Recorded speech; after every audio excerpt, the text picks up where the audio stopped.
آئیے حضرات، آپ تمام حضرات جس شخصیت کے منتظر ہیں، میں ان شخصیت کے حضور آپ لوگوں کو لے چلتا ہوں۔ آئیے ہزاروں کے مجمع کو سنجیدگی دینے والا ادیب، ایوان باطل پہ لرزہ طاری کرنے والا خبیر، خوشنما باعث، فکر و تدبر کا سلطان، سنیت کا پاسبان، فلک خطابت کے نیر دعویٰ، جناب حضرت مولانا حامد حسین رحمانی، امام و خطیب جامع مسجد سپول بہار سے میں بڑے ادب و احترام کے ساتھ ملتمس ہوں کہ وہ تشریف لائے اور ہم تمام سامعین کو اپنے خیالات سے محظوظ فرمائے کہ ہم کرے بات دلیلوں سے تو رد ہوتی ہے، ہم کرے بات دلیلوں سے تو رد ہوتی ہے، ان کے ہونٹوں کی خاموشی بھی سند ہوتی ہے، اور کچھ نہ کہنے سے بھی چھن جاتا ہے اعجاز سخن، ظلم سہنے سے بھی ظالم کی مدد ہوتی ہے، ظلم سہنے سے بھی ظالم کی مدد ہوتی ہے۔ جناب مولانا حامد حسین حضرات میری دائیں جانب پچھم کی جانب بیٹھے ہیں کرسی لگا کر، آپ سے ادب سے گزارش ہے کرسیاں لے کر آگے آ جائیں۔ جو حضرات بیٹھے ہیں کرسی لے کر آگے تشریف لے آویں، میرے لیے اچھا ہوگا اور آپ کے لیے بھی اچھا ہوگا۔ مجمع کو پر کیجیے۔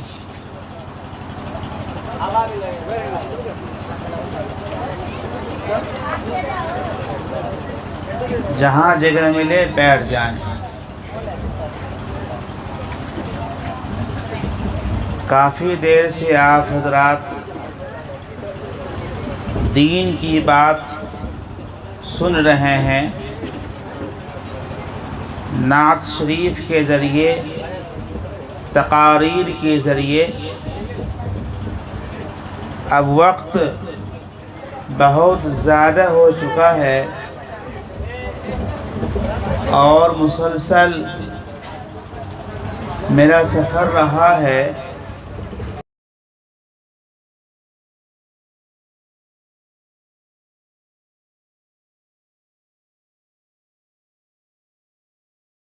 بارہ دن سے پنجاب صوبہ میں مستقل سفر رہا، 2 دن آرام ملا ہے، پھر آپ کے یہاں آیا ہوں۔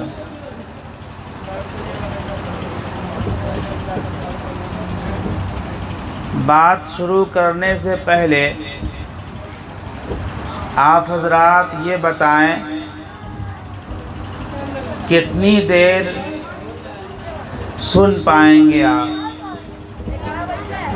11:15 بیٹا ہو چکا ہے، 15 منٹ کوئی بات نہیں ہے، میرے لیے بھی اچھا ہوگا، میرے لیے تو اور اچھا ہوگا کہ دعا کر دوں۔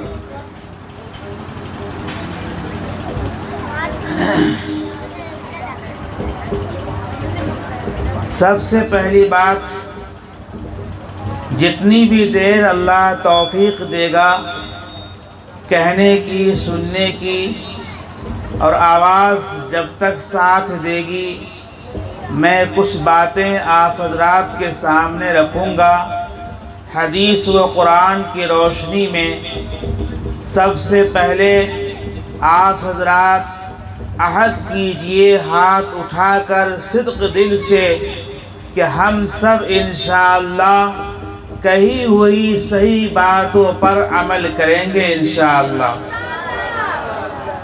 ہم نے اور آپ نے ہاتھوں کو اوپر کی جانب اٹھایا ہے، اس بات کی علامت ہے کہ ہم اللہ کو گواہ بنا کر وعدہ کیا ہے، اور اگر مسلمان وعدہ کر کے مکر جائے تو وہ مسلمان نہیں، وہ تو منافق ہے۔ بہرحال اللہ رب العالمین آپ تمام کی حاضری کو قبول فرمائے۔ اللہ تعالی ہم سب کو نیک عمل کی توفیق نصیب فرمائے۔ بسم اللہ الرحمن الرحیم وبہ نستعین والصلاة والسلام على سيدنا محمد وعلى آله وصحبه أجمعين، أما بعد، فقد قال الله تبارك وتعالى في القرآن المجيد والفرقان الحميد، فأعوذ بالله من الشيطان الرجيم، بسم الله الرحمن الرحيم، إن الصلاة تنهى عن الفحشاء والمنكر وقال تعالى يا أيها الذين آمنوا قوا أنفسكم وأهلكم نارا وقال تعالى يا أيها الذين آمنوا إن تنصروا الله ينصركم ويثبت أقدامكم وقال تعالى واعتصموا بحبل الله جميعا ولا تفرقوا صدق الله العظيم وصدق رسوله النبي الكريم. معزز حضرات علماء کرام، حفاظ اعظام، محترم سامعین کرام، پردے میں بیٹھ کر دین کی باتوں کو سننے والی پیاری ماں اور بہنوں، عزیز بچوں،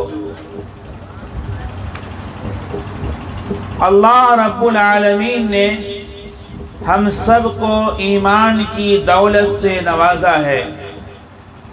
ایمان کی دولت بہت بڑی دولت ہے.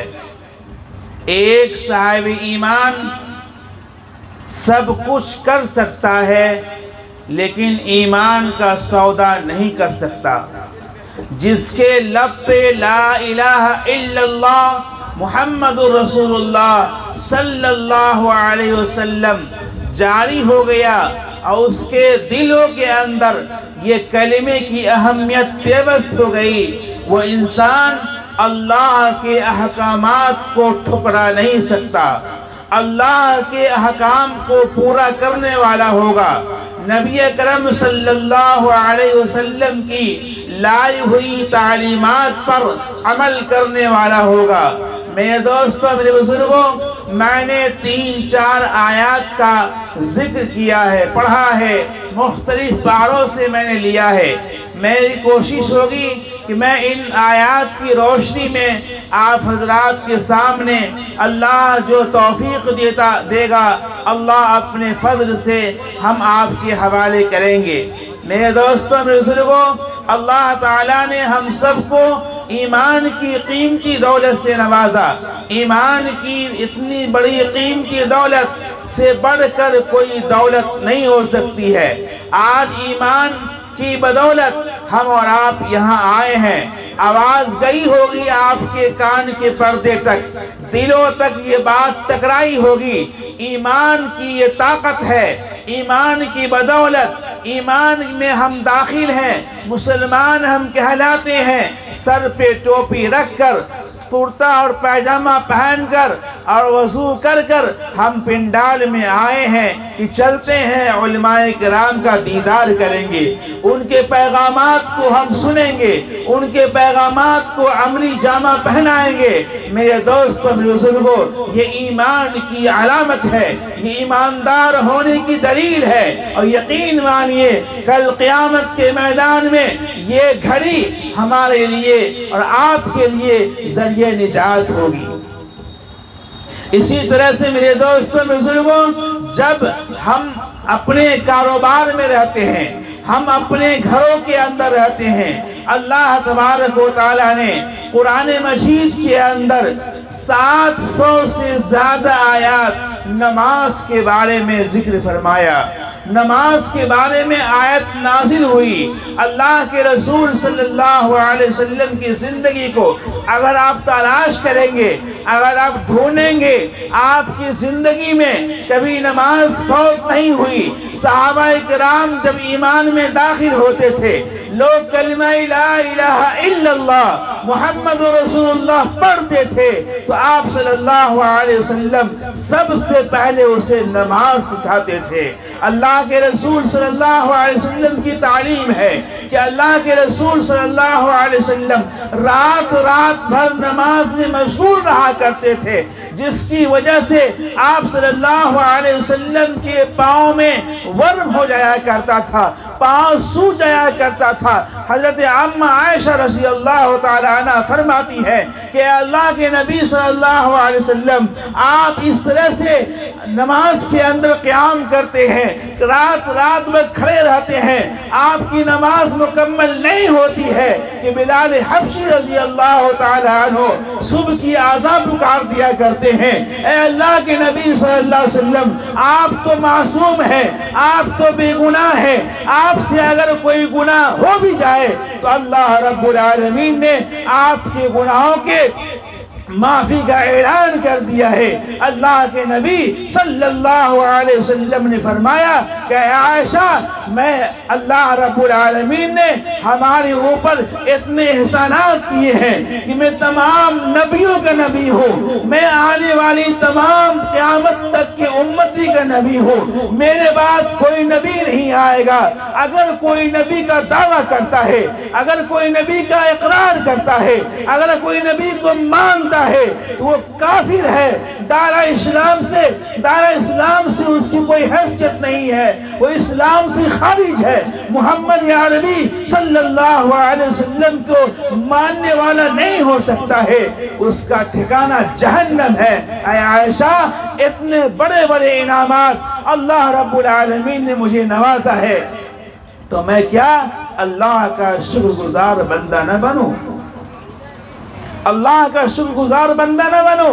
آج میرے دوستوں بزرگوں، آج یہ امت جس سے کافی دور ہو چکی ہے، یاد کرو واقعہ میرے دوستوں، اللہ کے نبی علیہ السلام کا آخری وقت ہے، آپ مرض الوفات میں ہیں، آپ کا آخری وقت ہے، آپ دنیا کو الوداع کہنے والے ہیں، اسرائیل علیہ السلام آ چکے ہیں، آپ سے اجازت مانگ رہے ہیں اور آپ کو غشی ہو رہی ہے، وضو کرایا جاتا ہے، وضو کا پانی لایا جاتا ہے، آپ صلی اللہ علیہ وسلم کو پھر بے ہوشی ہو جاتی ہے، کسی طرح سے وضو کرائی گئی۔ وضو کرانے کے بعد ایک کاندھے پر حضرت علی کرم اللہ وجہ کے کاندھے پر ہاتھ مبارک رکھتے ہیں، ایک ہاتھ دوسرے صحابی کے کاندھے پر رکھتے ہیں۔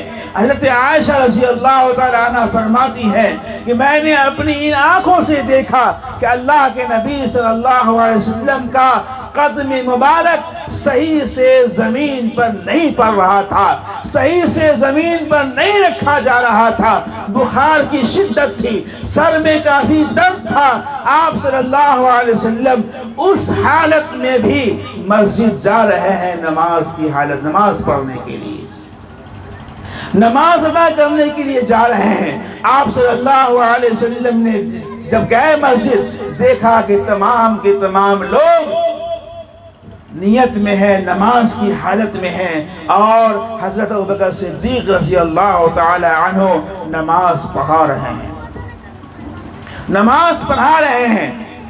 جب آپ صلی اللہ علیہ وسلم اپنے حجرے شریف میں تھے، دیکھا کہ تمام امت، صحابہ کرام کی ایک بڑی جماعت ابوبکر صدیق رضی اللہ تعالی عنہ کی اقتداء میں سجدے کی حالت میں ہے۔ آپ صلی اللہ علیہ وسلم شہادت کی انگلیاں اوپر اٹھائے اور فرمایا کہ الہ العالمین تو گواہ رہ، میں اپنی امت کو سجدے کی حالت میں چھوڑ کے جا رہا ہوں۔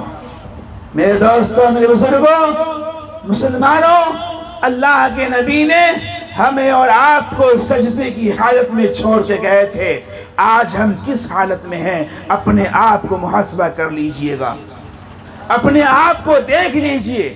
آج جو لوگ کہتے ہیں مولانا بہت ہی خراب حالات آ گئے ہیں، بہت ہی نازک حالات آ گئے ہیں، میرے دوستوں بزرگوں، بہت لمبا سفر ہوتا ہے میرا، ایک سے ایک حادثہ، ایک سے ایک واقعات میرے سامنے سے گزرتے ہیں، آپ کے بھی سامنے سے گزرتے ہوں گے۔ میرے دوستوں، میرے بزرگوں، یہ ایمان والے بندے اور ایمان والے بچے جو کلمہ لا الہ الا اللہ محمد رسول اللہ کے پڑھنے والے ہیں، جو نادار بچے جس کی جوانی کے دہلیز پر وہ قدم رکھ چکا ہے اور نہ معلوم کیسے کیسے کپڑے پہنتے ہیں، نہ معلوم ہاتھ کے اندر چوڑیاں لگاتا ہے، نہ معلوم کانوں کے چھید کے اندر کان کو چھید کر نہ معلوم کیسی کیسی بالیاں پہنتا ہے،